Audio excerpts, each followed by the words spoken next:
So we sort of knew it was coming, but the words from the Premier's mouth here saying it's going to happen. How are you feeling in this moment? Well, I'm pretty excited. Ontarians will have an opportunity to evaluate Doug Ford and his performance, and I think they'll give him a failing grade.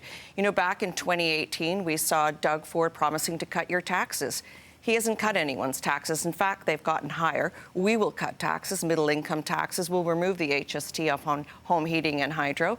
He also said he would fix hallway medicine. And we all know it's dire. It's in a crisis situation. Our hospitals are in a crisis. 3.5 million people don't have access to a family doctor.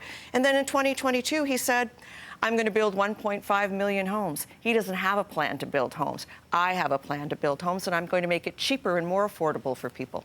So it seems, though, he is tunnel vision in this moment, at least in the media. We've seen him say this, that, tariffs. I need a clear mandate. He is sitting currently with a majority government. We weren't set to head to the polls until June 2026.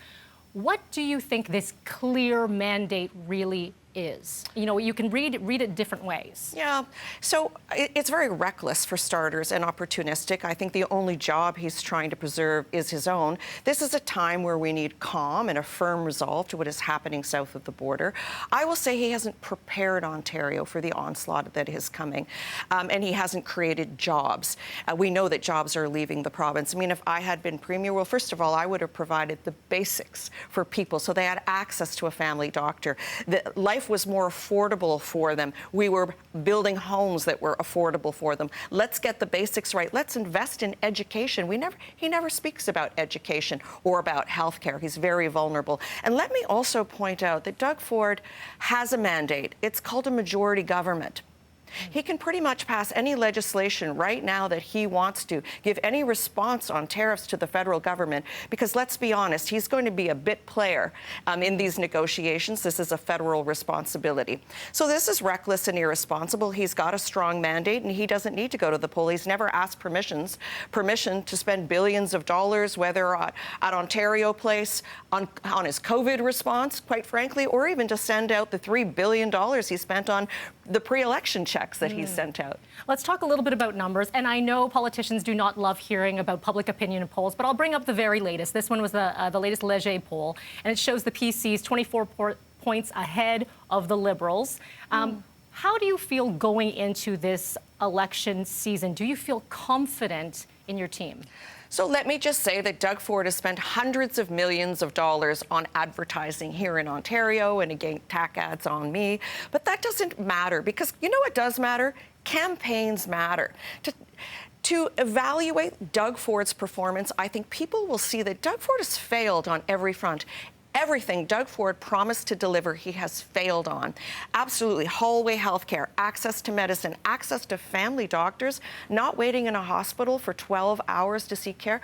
Look what happened in Walkerton just last week. 1,000 people lined up in a snowstorm wearing parkas. We saw seniors with their walkers in their wheelchairs lining up, young mothers with strollers, have kids bundled up in parkas in a snowstorm for access to one family doctor that was coming into town. This is Ontario. This shouldn't be happening. He's trying to distract voters because he has failed at home, failed on healthcare, failed on education, failed on the economy, failed to insulate jobs and provide stimulus into our economy, and failed to build homes.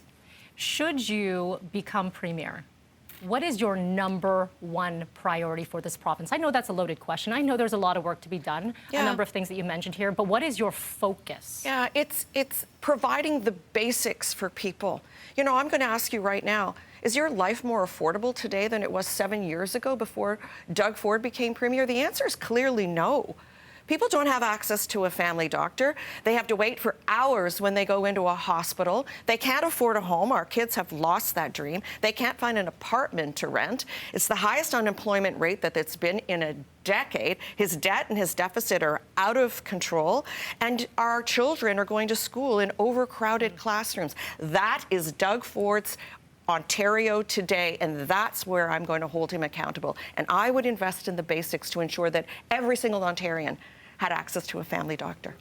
Very quickly for you, do you have a dollar figure on how much this is going to cost taxpayers heading to the polls? Yes, it's $175 million to go to an early election. And let's be honest, he's trying to get ahead of an RCMP investigation because he knows the RCMP are closing in on that $8 billion Greenbelt scandal, and he's worried.